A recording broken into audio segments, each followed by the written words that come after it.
কে তুমি? কোথা থেকে আসছো? আমার আব্বা আমাকে ধনী বাড়িতে বিয়ে দিয়েছিল। তারপর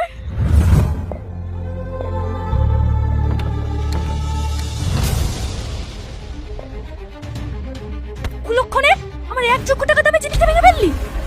বাপের বাড়ি থেকে 1 পয়সার মুড নাই আর আমার দামে জিনিসটা ভেঙে ফেলিছে।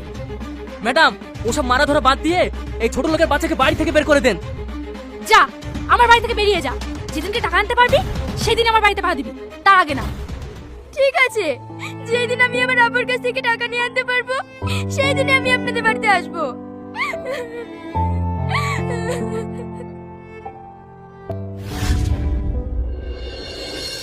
হ্যালো সোহেল, এক্ষুনি বাড়ি থেকে বের করে দিলাম।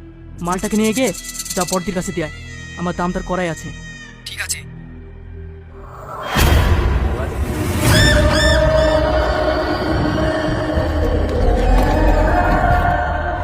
চল, আমাকে ছাড়।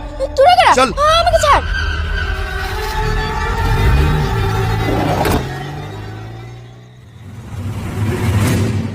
কে তুই বোন? এই নরকে কিভাবে আসলি?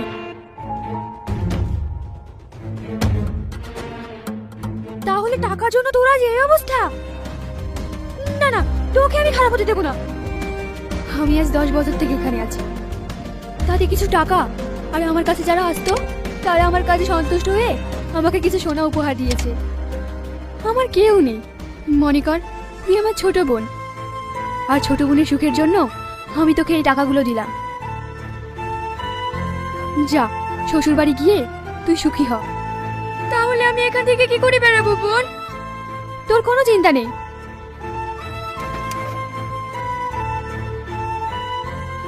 এই বোরখাটা পরে নে, তোকে আমি ঠিক এখান থেকে বের করে নিয়ে যাব।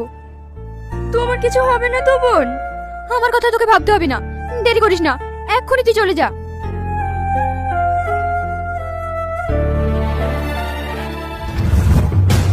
আশা ছিল এই টাকাগুলো আমি আমার আব্বার হাতে তুলে দিই।